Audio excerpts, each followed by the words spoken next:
Hey friends, okay, so today's video, I'm gonna share with you 3 very simple, easy meatless meals just in time for Lent.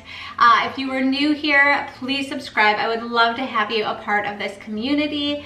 And these meals, I have 5 children and my 5 children love these meals. They're all approved by my children and they taste delicious. Okay, the first one that I have is my ricotta grilled cheese sandwich. So, I'm just gonna pretty much throw all this stuff together, and it's like a grilled cheese sandwich, but I did add some spinach in here. I have some spinach, a cup of spinach, just to make it a little healthier, right? I have some ricotta cheese. I have Parmesan cheese, salt and pepper. I have some garlic powder. I have some Italian seasoning, and then also mozzarella cheese. So yes, it is heavy on the cheese, but this meal is so good to have with, if you have tomato soup or some type of soup, I feel like this would be the perfect pair. Also, I do have sourdough bread here, so you can use whatever crusty bread you want or whatever bread, but I really like sourdough bread. It kind of adds to the flavor and it's actually pretty good for you for the most part. So pretty much you'll take 1 cup of ricotta cheese and you'll just put it right into the mixture. So you're just gonna kind of add everything right into this spinach mixture. And this is 1 cup of spinach in here. And so you can either kind of wilt it down yourself, but I just go to the frozen food section and it's already there. It's already wilted down, and I just love frozen spinach. Like, I think that it's so good. Great value for your money as well, because they kind of have done the hard work for you, unless you want to have like a fresh salad. And then next you want Parmesan cheese, and so about 1/4 cup of Parmesan cheese. I just use the same. I don't want to dirty any dishes, so I always just use the same cup. I get a 1 cup and I'm like, oh, I know what a half looks like. I know what a 1/4 looks like. So that's probably actually more generous, but I feel like you can't go wrong with Parmesan cheese. That's what I always tell myself, because I love the salty flavor of Parmesan cheese. So then whole mozzarella. I like whole the best. I feel like it's like creamier. And so just 1 cup. And I kind of just eyeball it. When you're cooking, it's fine. It's more baking that you have to be careful about being precise with the different measurements and stuff like that. So, and then I use garlic powder, and I just put just a little bit because this actually has a very strong flavor. So I just do 1/8 of a teaspoon of that, and then I use a teaspoon of Italian seasoning. I got this big one from Costco. I love getting big things like that, especially when you have a big family. There's 5 kids in my family, and it's awesome to have that. Oh, and then salt and pepper. So you just kind of mix that up with the ricotta cheese and all the seasonings. Are you guys all ready for Lent? I am mentally preparing for Lent. Probably when this video goes up, I think it's Ash Wednesday. So hopefully you guys are all ready. I know for me, I definitely have to emotionally get ready for Lent. Every year, it's like very emotional for me with the Lenten season. So for me, I just have to, like, honestly just mentally prepare for this season in my life. Every year, it's just preparing for the hardship. For some reason, Lent is always just a little bit harder than the rest of the year for me. And that's okay that it's set apart. It's good. I feel like Lent, we should have seasons in our life where it is set apart in a special way, especially for God, right? Okay, so pretty much what you'll want to do is you'll just make like a regular grilled cheese sandwich. So I buttered sourdough bread. I'll put this in the middle, just a little bit, however much you want, but it does need to kind of get gooey and melt, so you don't want to go too thick or you're gonna have to have it on there. But the main thing for grilled cheese is low and slow, and it takes a while, but it's so worth it because it just turns out yummy and gooey and good. So anyway, so I'll put this on there and then I will grill it and show it to you. All right, look how gooey that's looking. That's looking almost perfect. I absolutely love this dish. I'm so excited. All right, guys, so it's all done. My grilled cheese is all done. I have some tomato soup here as well. So you just kind of can put it together, any type of soup, but I really do like tomato soup. And so you just kind of dip it in and take a bite. Wow, that is perfection with the tomato soup.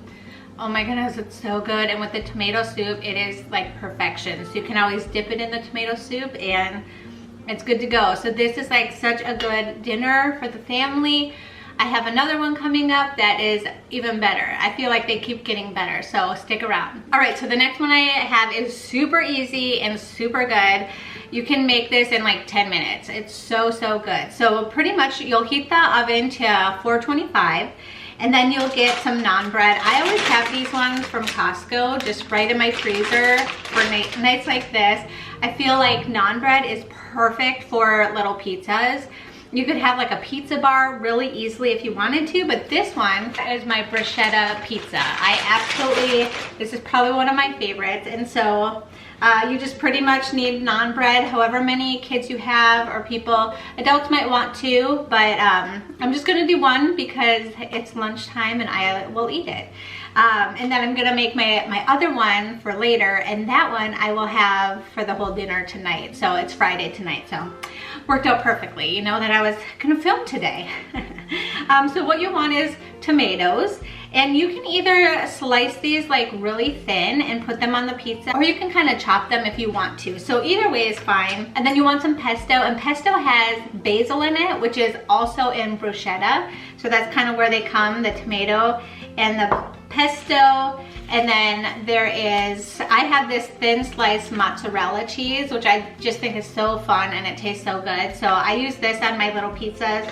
And then also, this is kind of the little kicker, is the glaze. So this is balsamic vinegar, but it's if you heat it for a while, it takes out all of the water and it turns into like this syrup, and it's so good. So this is gonna be a part of it too. So anyway, I love bruschetta, and so I was trying to think of how can I make bruschetta into a pizza really easily. And so that's where I came up with the idea of using pesto. Pesto is so good. I use pesto on these little pizzas all the time. You can always have like a pizza bar as well. So you could have marinara, like pizza sauce, this. You could have Alfredo sauce. So you could do that and just like set up the pita. Oh, also I have this. I got this from Aldi's. Flatbread as well. You don't have to use this, but they're just super easy. So if you don't want to make a dough, you could do this, but you can make a dough as well.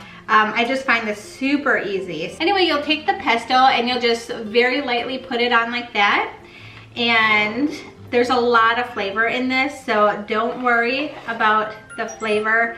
You can always add salt on top of it if you do want to. For me, I'm just gonna have 2 tomatoes right on top. Then you'll get the mozzarella. This one is thinly sliced, and I like this one actually a little bit better. You just kind of place that right on top, and then you put the pizza right on your pan. So just like that. And if you have a bunch of little kiddos like I do, they just, you know, build whatever they want. You could just have a little bar out and they build it how they want, and then you just put it in the oven at 425 for about 10 minutes, and then it's perfect. Even the crust is so good. All right, so I just put the little pizza in the oven, but I wanted to say, if you do want to use just shredded mozzarella cheese on top, that's totally fine too. Like whatever mozzarella cheese you want to use, it'll work perfect for this recipe. Okay, so the pizza is done. I'll give you a kind of look at it. Look how good that looks.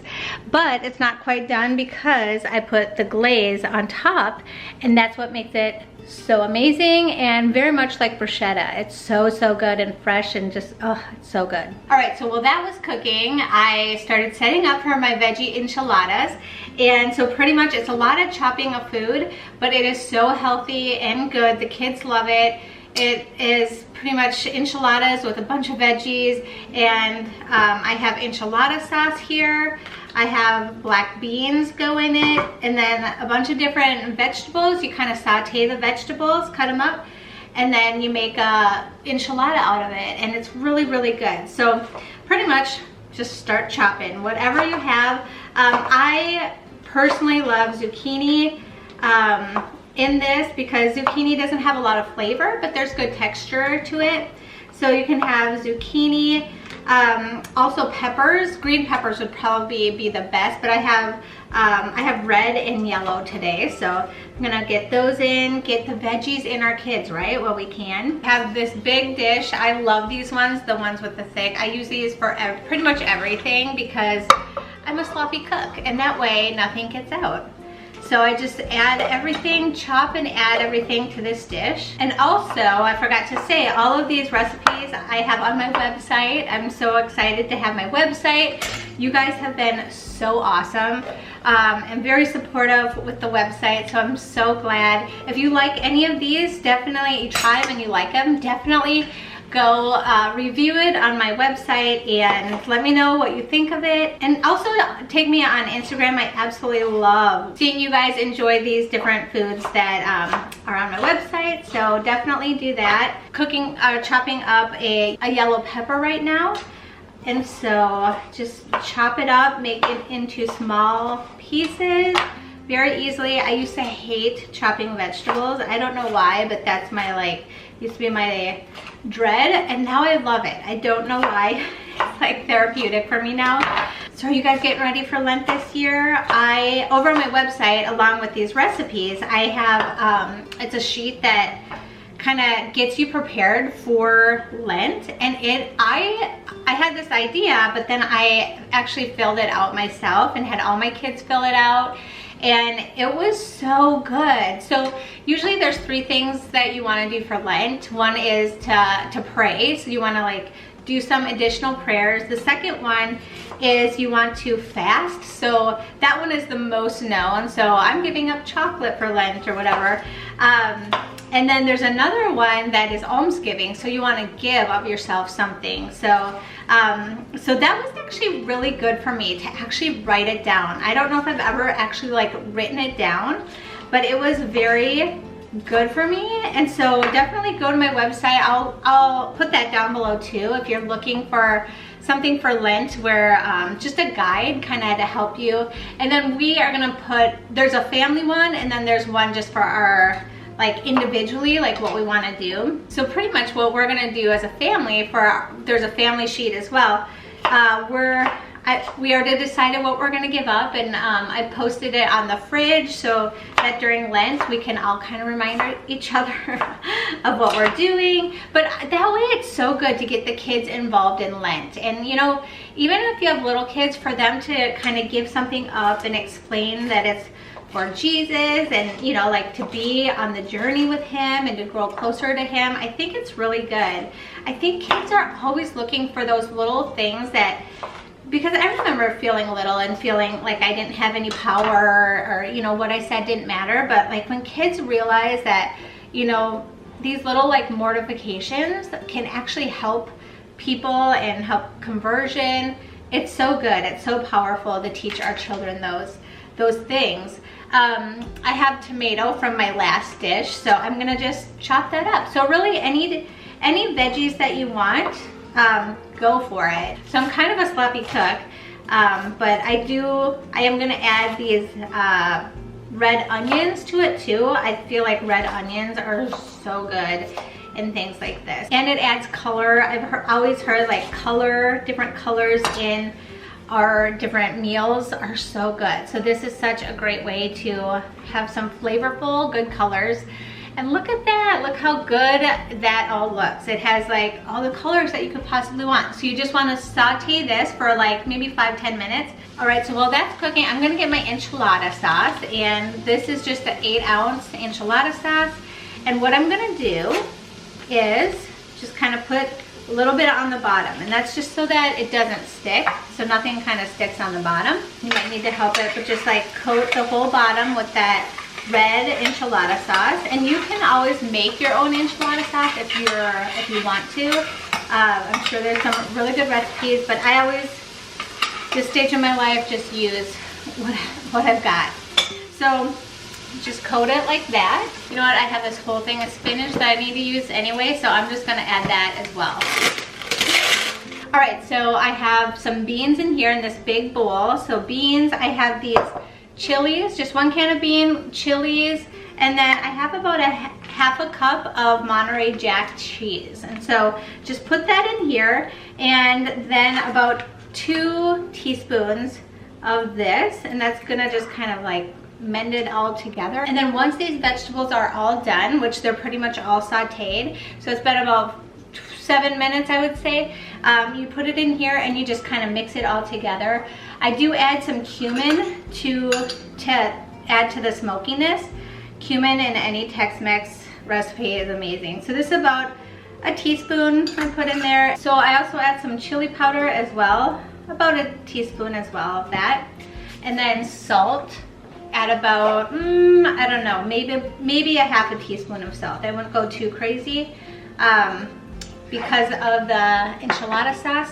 So that's kind of what you do. You mix it all, you add the veggies and then you mix it all together.